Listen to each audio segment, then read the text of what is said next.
We tend to think of life as this one giant, complicated journey. But what if that's not quite the right way to see it? What if life isn't just one big game, but a whole collection of them, all playing out at the same time? Think about it. Your career, your health, your relationships, each one is its own distinct game, and you're playing all of them right now. So that leads to a really important question you've got to ask yourself. You're on the field, no doubt about that.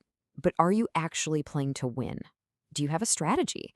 Or are you just reacting, just letting life happen to you and hoping it all works out? That's a huge difference, right?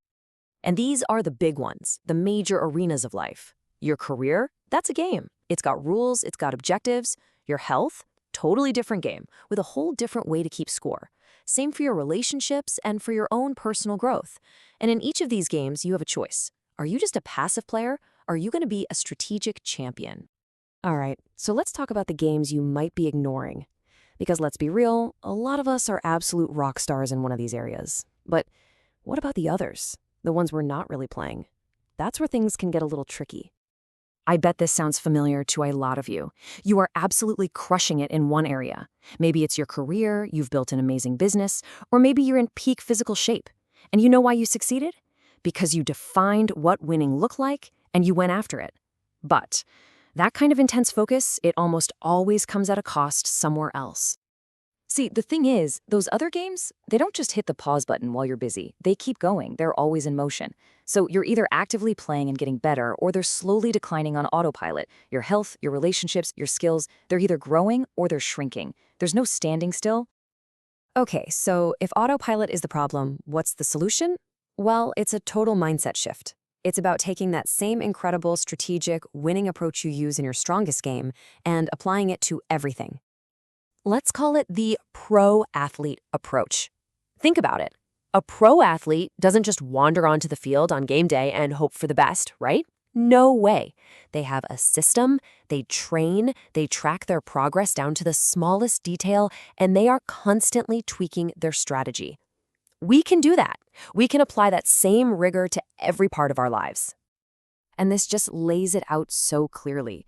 On one side, you've got the reactive way, vague hopes, waiting for the stars to align, basically just crossing your fingers and wishing. But on the other side, that's the strategic approach. We're talking actual game plans, deliberate moves, a real commitment to getting better. It's literally the difference between wishing for something and actually winning it. And when you start thinking this way, everything changes. Those big, fuzzy goals, they become real, winnable games. Getting in shape isn't just a wish anymore. It's a game with clear metrics. Being a better partner isn't some vague idea. It becomes a game of intentional actions. You're turning those aspirations into actual achievements. Okay, I know what you might be thinking. This all sounds good in theory, but does it actually work? Well, let's look at a real-world example of someone who put this into practice. Her story is pretty incredible. So meet Laura. 20 years ago, she was a top marketing VP, a real powerhouse. But then she stepped back to focus on her family. And she kind of lost her way. She said she felt like a ghost in her own life. Her marriage wasn't what it used to be. Her own dreams were just sitting on a shelf. She was just waiting for life to happen to her. And this is where her whole story flips. She made a choice, a really powerful choice, to stop waiting and start playing, to become the architect of her own life. And here's the key. She didn't try to fix everything all at once. Nope.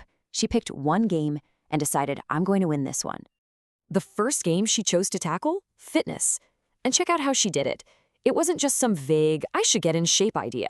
She set real, measurable goals. She got accountability partners. She tracked everything. She treated it like it was a major project at work. And guess what? Within just a few months, she was stronger, not just in her body, but in her mind too. That one win, man, it was like a domino. It created this amazing momentum.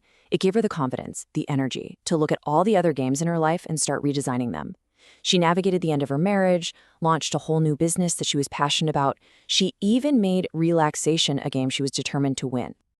And this is the big takeaway from her story. She realized that life isn't something that just happens to you. It's something you actively create. You're always beginning again, choosing your next game and deciding to play it all out. What a powerful way to look at things. Laura's story is amazing, for sure. But the big question is, how do you and I apply this? So let's shift gears from the why to the how. It all starts with defining what victory actually looks like for you. And this is the best part of this whole approach. It's not a strict rule book. There's no one-size-fits-all plan. You are the game designer. You set the rules, you decide the objectives, you create the scoring system. It's your game. So take the health game, for example. For one person, winning might mean finishing an Ironman. That's awesome. But for someone else, winning might just mean having enough energy to chase their kids around the yard after a long day at work. Both of those are 100% valid wins. You get to decide what a win is in your life. Because at the end of the day, this isn't about comparing yourself to anyone else. It's about being your own competition. It's about taking your own unique genius and applying it to the things that matter most to you. The only person you're trying to beat is who you were yesterday. All right, so you ready to play? Let's figure out your opening move. Because before you can craft a winning strategy, you gotta know your starting position on the board. And the first step is something called the reality versus commitment self-assessment. Now, this isn't about beating yourself up, not at all. It's about getting crystal clear on where you stand right now.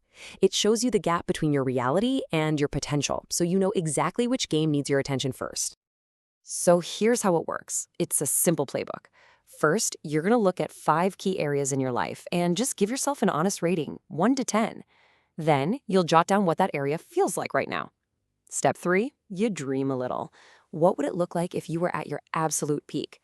And finally, you look at the gap between those two. What's holding you back?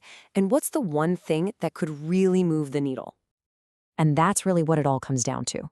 Once you've looked at the whole game board of your life, you have to make a choice. You can't win every game at the same time.